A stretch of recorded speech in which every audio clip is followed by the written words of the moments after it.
Hello, and welcome back to the Dental Hygiene Basics podcast. Thank you, Dana, for letting me hack your podcast. On today's episode, we are going to be introducing our last guest, and she is one of my dearest friends, and I can say that because she is. So go ahead and introduce yourself, love. Hi, everyone. I am Sarah. I'm 23 from Connecticut. I'm currently a CDA and a second semester dental hygiene student.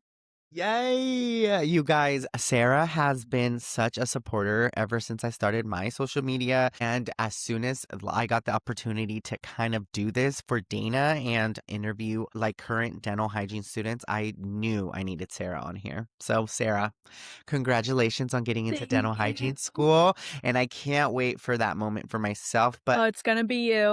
It's I gonna be hope so, you. babes. But you know what? We're going to fight. If I can't get into a Yep. community college, we are fighting our way somewhere. 100%. 100%. Okay, babe. So let's get started. First question I have for you, babe, is tell me a little about yourself and your journey leading to hygiene school. Boy, so I originally went to West Virginia University, go Mountaineers, for forensic science. Found out very quickly it was not for me. I'm very interested in it, but, like, it was very sad, very, like, mentally draining, and my mom's a hygienist, and I was already on the job trained as a dental assistant, so I said, "Well, I might as well move back home. I don't wanna, like, be in debt for the rest of my life." So I moved back home. I applied to a dental assisting program at the community college in my state, got in, absolutely loved it. I loved every single thing about that dental assisting journey. And when I was in the program, I was like, I don't know what I want to do. Like, after, do I still want to do assisting? My mom was like, do hygiene. Do hygiene. It's the best ever. Like, I love it. I know you'll love it. You're so good with patients. And after, I started doing my prerequisites and got on TikTok on my private, like, TikTok account and started, like, searching, and then I applied and got in. It was a journey to get here, but it was worth it in the end. Yes, I love that. So for those that don't know, yes, like she said, Sarah, his mom is actually a dental hygienist. And when she told me that, I was like, oh my God, that is so cute. Mom and daughter duo. Like, Mhm. hello? I Yeah. love that. So how long, like, okay, so did you always know? Well, obviously you just said you kind of didn't know you were going to get into dental hygiene, but was it always like in the back of your head? Like, was it always in the back of your mind? No. Like, if you asked me growing up, I said I never wanted anything to do with dental hygiene, and then COVID happened, the pandemic happened. I was a senior in high school. My office really needed help. We were short on staff. They said, "We'll train you as an assistant. Please, like, just help us for the summer." And I loved it. I love talking to the patients, and I was already working there, but I was more like restocking rooms at the front desk, things like that, and ever since then, it was like, wait, like, it was kinda in the back burner, but it was always like, I don't know, it feels very monotonous, like, all you do is scrape people's teeth, like, I didn't have the understanding of, like, how much went into it, and I was, like, fully immersed. Yeah. So A lot of people don't really know what it takes to become a dental hygienist because no. even me as like an RDAEF2 clinician, when they were starting to in the works for getting the anesthetic for us EFs here in California, I was like, hell Mhm. yeah, I'm gonna be able to numb patients and get paid Yeah. more. And now that I'm learning all this stuff about dental Oh my hygiene gosh. and like what these creators and like these dental hygienists go through, I'm not for it. And now I know. Yeah. 'Cause you get it, Yeah. right? Like, when I was on the job trained, obviously, it was, like, a lot of four-handed dentistry, and, like, I wasn't packing cord or anything or making temporaries at that point, like, I started doing that after I got certified, but it was a lot of four-handed dentistry, talking to patients. Once I got into dental assisting school and I started taking histology and oral dental anatomy, radiology, I was like, "So you don't just press a button and, like, the X-ray pops up, like, you have to know the kilovoltage and the milliamperage." I was like, Yeah. "Oh my goodness, there's so much more into it than I actually could have even imagined." Please. So for all those listening, dental hygienists, I mean, do more than just clean teeth. Mhm. Okay, Sarah. So the next question we have for you, what was your overall GPA when you applied to dental hygiene school? Girl, okay, so I failed a few classes during my prerequisites. It took me 2 years of prerequisites, and I applied first time and got in. I am a unicorn, I will say. This is not everybody's experience. I don't know somebody else's experience like mine. I failed microbiology. I dropped out of my art and humanities class after the drop period, so I got an F on my transcript. My GPA was a 3.0. Okay. So it wasn't even high up. The minimum we could do was a 2.75, and I Yeah. applied to 2 schools. But I was like, "I can't get in with a 3.0, like, I'll never get in. Like, I'm just gonna apply, wing it," and, like, everyone says, "Oh, it took me 4 times, 5 times." But I really manifested, I prayed on it all the time. I did get waitlisted. I was number 1 on the wait list. And when I got that email, I was driving home from the airport. I picked my parents up from the airport and I was so defeated, so defeated. I emailed my assisting director of the program Yeah. because she wrote my letter of recommendation. She was like, "Number 1 is amazing. Don't worry about it. Someone will drop out. Someone will drop out." My school was the last to release their acceptances. So everybody else who got acceptances from the other schools were already, like, applied in, put in their deposit, ready to go. So she was like, "Someone is gonna drop, I know it." And I was in Texas with my boyfriend because his brother graduated from the Air Force, and I got that email on that trip, and I freaked. I Oh, freaked. I made my TikTok that day because I didn't, the whole evil eye thing, like, I didn't want that bad juju. letter. I know. I was so scared of that juju, and I was like, after I got that, like, "We have a spot for you, congratulations. Let me know ASAP if you want it." Hell yeah, I want it. Yeah. Yeah, because the rule of thumb is you post after you get your good news because Yeah. you don't want to jinx anything, right? I know. So But I yeah, my get it. GPA was not that high. Well, that's good. This is why we're interviewing like students like yourself because we need that inspiration that, you could fail a class or you could get a C or a D and you can still get into a program. You just You can still never make know. it. Yes, Yeah. of course they have all these, like expectations and regulations because they have to be polished, of course, but just Yep. never know. Just wing it and just take it. Yeah. Take a chance. Take a chance, and they took a chance on me, thankfully. I'm so happy. I'm glad. And this is Oh, in Connecticut, you thanks. said, right? Yes. Yeah. Yeah. Okay. All right, Sarah. So, did you have a prior degree when you applied to dental hygiene school? I had like 2 years of forensic school, and then I had my CDA, my certified dental assisting, and that was it. There are some girls in my program with like masters and Wow. all of that, and they are, much older than I am and much more educated, but yeah, only my CDA. Which is good though. I think they asked this question just because we want to know like if, some people have like a biology degree or like, some people have just their associate's degree because of their Yeah. prereqs and then they graduated their community college.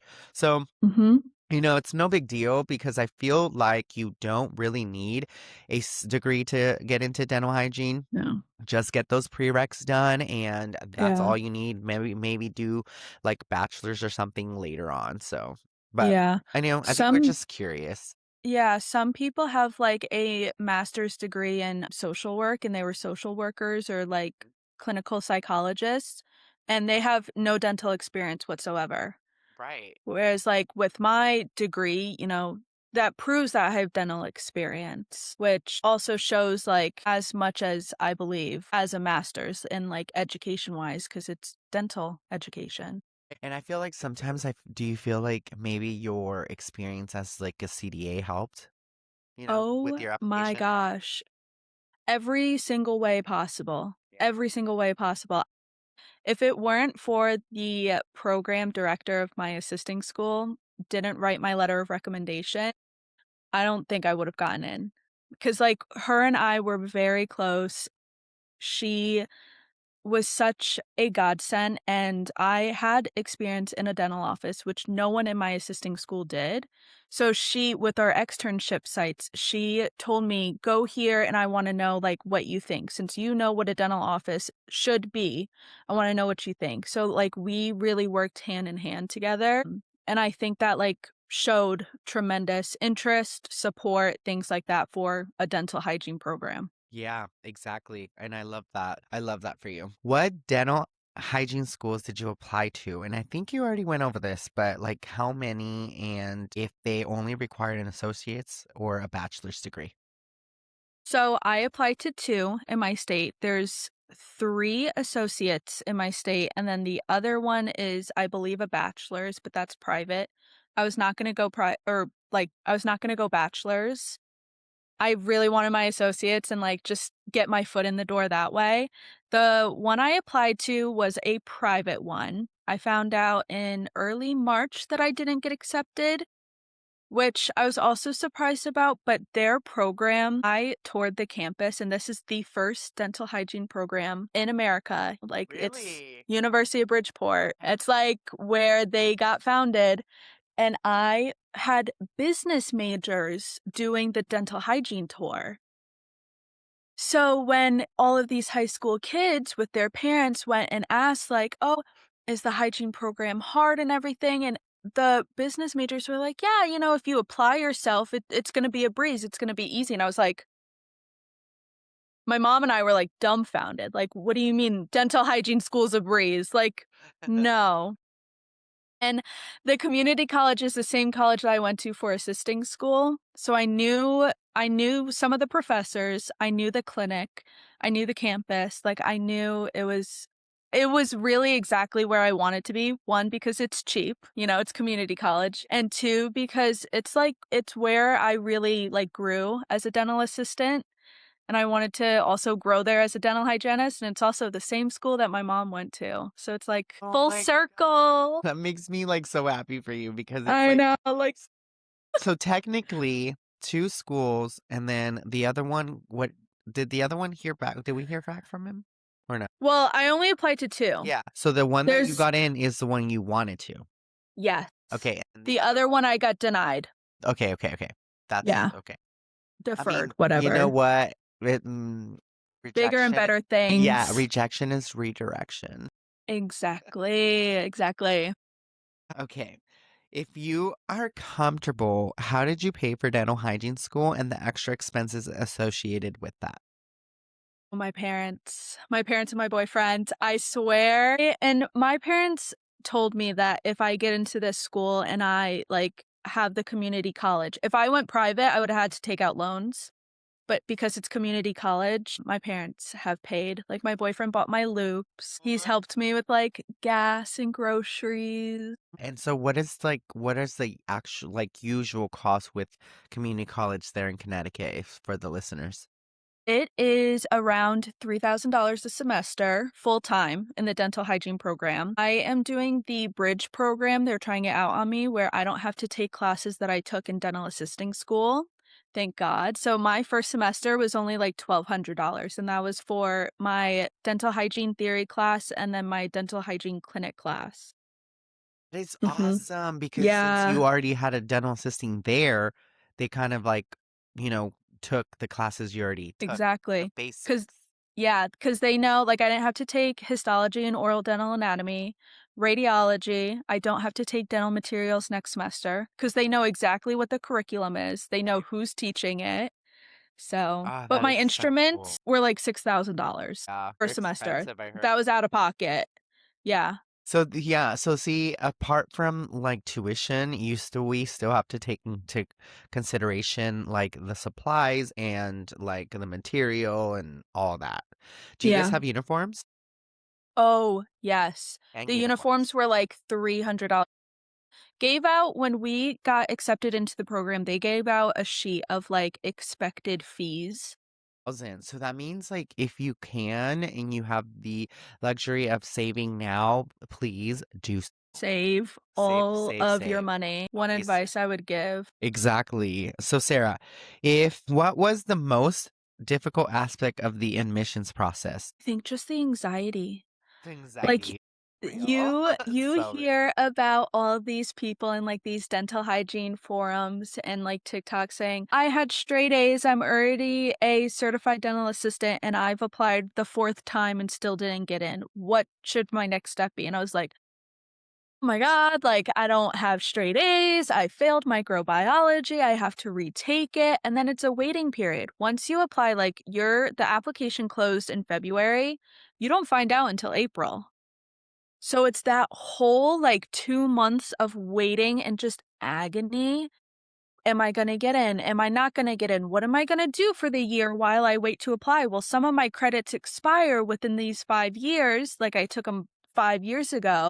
Like my general English when I first did college. So, like, if I don't get in, I have to retake these classes. And it's just that I think to me was the worst part. Just like the planning, Yeah. because it's not on you anymore. Once you apply, it's not on you, it's on them.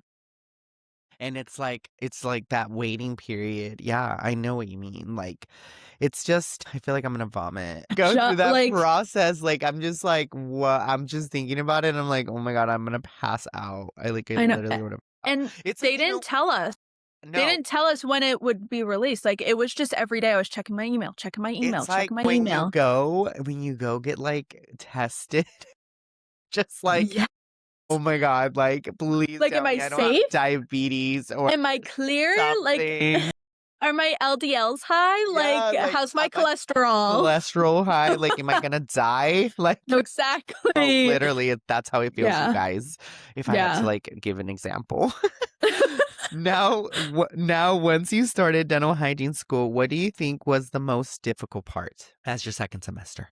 Oh my gosh.